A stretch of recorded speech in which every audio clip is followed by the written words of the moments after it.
¿Tú te imaginas que un doctor en un informe serio, en lugar de decirte has sufrido un traumatismo cráneoencefálico, te diga ¿te han sacudido el coco? Así como tenemos nombres para cada una de las partes del cuerpo humano, también tenemos nombres para cada una de las partes de la letra. Y a esto conocemos como anatomía tipográfica. Así como un doctor maneja un lenguaje técnico correcto, nosotros, los diseñadores profesionales, también tenemos que manejar un lenguaje técnico correcto. Ahora, son muchas las partes de la letra y esto puede hacer que sea tedioso el estudiarlas, y es por eso que yo he dividido las partes de la letra en 3 grupos. 3 grupos que, según mi experiencia, repito, mi experiencia, van desde los que son más importantes a los que son menos importantes conocerlos. Estos 3 grupos los he bautizado como los imprescindibles, los necesarios y los optativos. Pero a ver, antes de continuar el video tengo que hacer una necesaria aclaración. No existe una organización o una entidad que regule cómo se llaman todas estas partes. No hay una voz oficial que nos dé una nomenclatura que nos diga esto se llama así y esto no se llama así. Y esto da paso a que una misma parte pueda ser llamado de una forma por un autor y de otra forma por otro autor. Por eso te aclaro que yo estoy tomando como referencia estos 3 libros. Libros que realmente te recomiendo leer. Voy a contrastar un poco los nombres de algunas de las partes, sin embargo, voy a tomar como referencia principal el libro de manual de tipografía de John Kane, ya que de todos los libros que he leído, este es el que le da más importancia a la anatomía y por lo tanto describe mejor sus partes.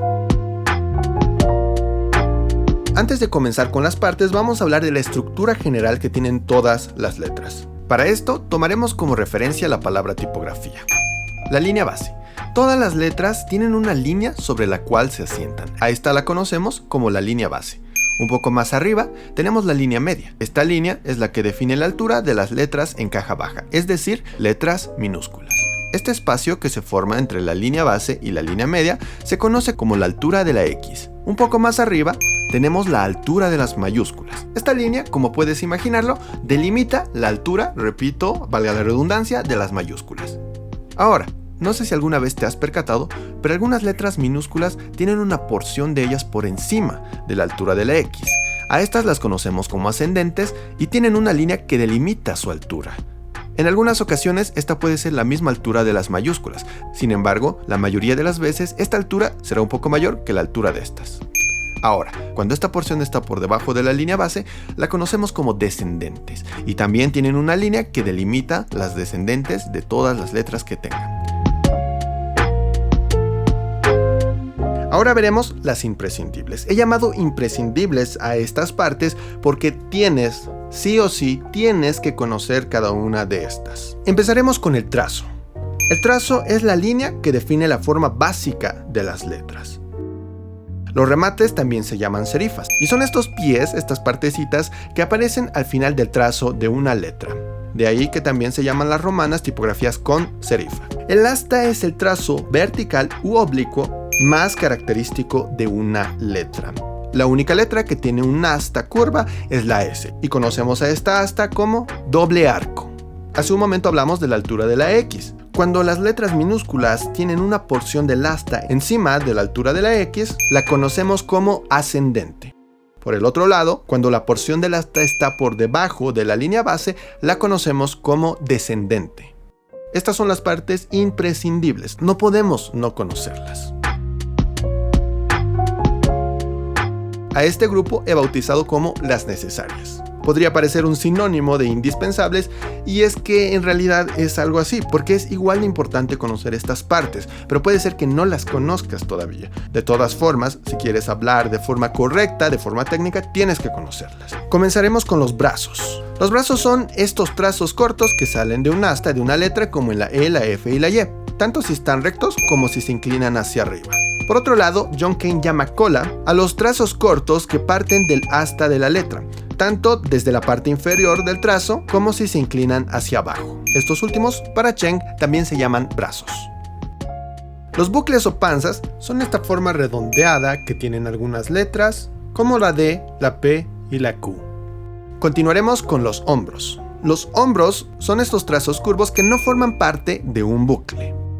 Continuamos con la cruz o el travesaño. Este es el trazo horizontal de una letra que atraviesa su asta.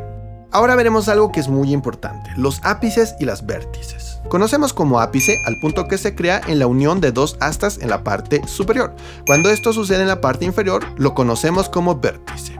Y terminamos con el perfil o filete, que es el trazo horizontal de una letra que une dos astas. Para Karen Cheng, esto no solo es un trazo, sino que es un asta.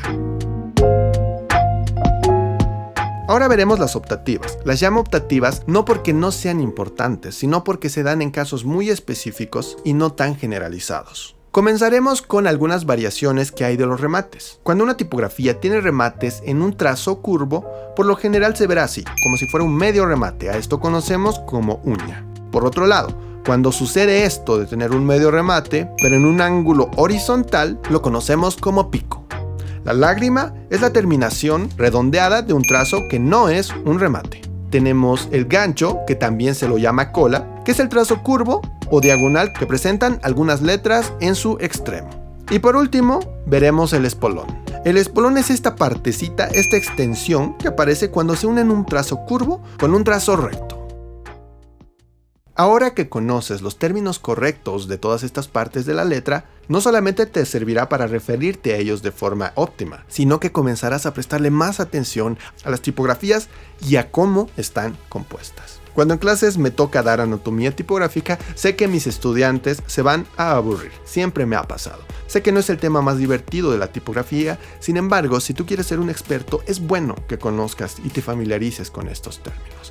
Eso ha sido todo por este video. Yo soy Ariel Daza, docente de diseño gráfico, y espero que este video haya sido de ayuda. No te olvides que estamos en un curso completo de tipografía y el siguiente domingo saldrá un nuevo capítulo. Entonces, nos vemos ahí. Chao.